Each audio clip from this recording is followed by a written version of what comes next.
So it's been a month since I was at Rythmia, and the minute that I got back to Hawaii, I started telling everybody about my experience, because it's not necessarily that you want to preach about it, but you do feel a desire for everybody to experience ayahuasca at least once in their lifetime. There were people there that were celebrating their 50th birthday. There were parents with children, over 18. And I couldn't think of a better way to celebrate your birthday, better thing to do with your kids than experiencing this sacred medicine. And yet, all I find when I'm sharing my experience is so much resistance. So I don't know if it's because people just don't know the answers, or it's just fear. But I just wanted to give my 2 cents and what my experience was. So when people tell me it's illegal, I'll say, sure, it's an illegal substance. I wouldn't even call it a drug because it's a plant medicine. But it is illegal in the United States. It is legal in many countries, in many traditions.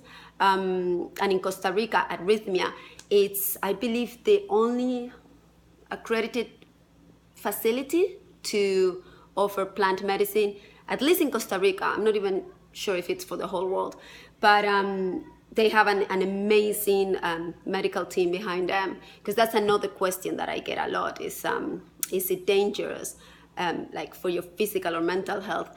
You are fully supported. I don't think it's more dangerous than drinking, than smoking heavily. That, to me, those are the real dangerous things.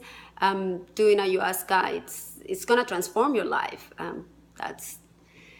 That's the real description. But it's not dangerous. It's not illegal where you're doing it. And another big resistance is the purge, which I'll admit I wasn't very keen with the idea of, releasing. And I think that everybody feels very concerned about, am I really going to be puking and running to the bathroom? Because that's the kind of thing that you do in private, not in public. But let me tell you something, it's the least of your worries. Once you're in it, you couldn't care less. And after the ceremony, the effects are so powerful and so life-changing that you do not even think about what you had to do to get there.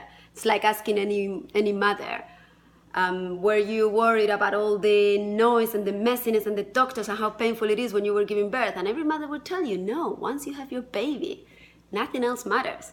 Doesn't matter how you got there, you got your baby. And this is the same.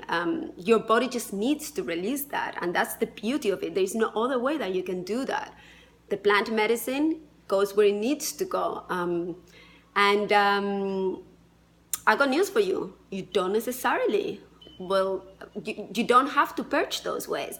I didn't vomit and I didn't go to the bathroom once. Full disclosure, I have a very clean diet and I've been sober for almost a year.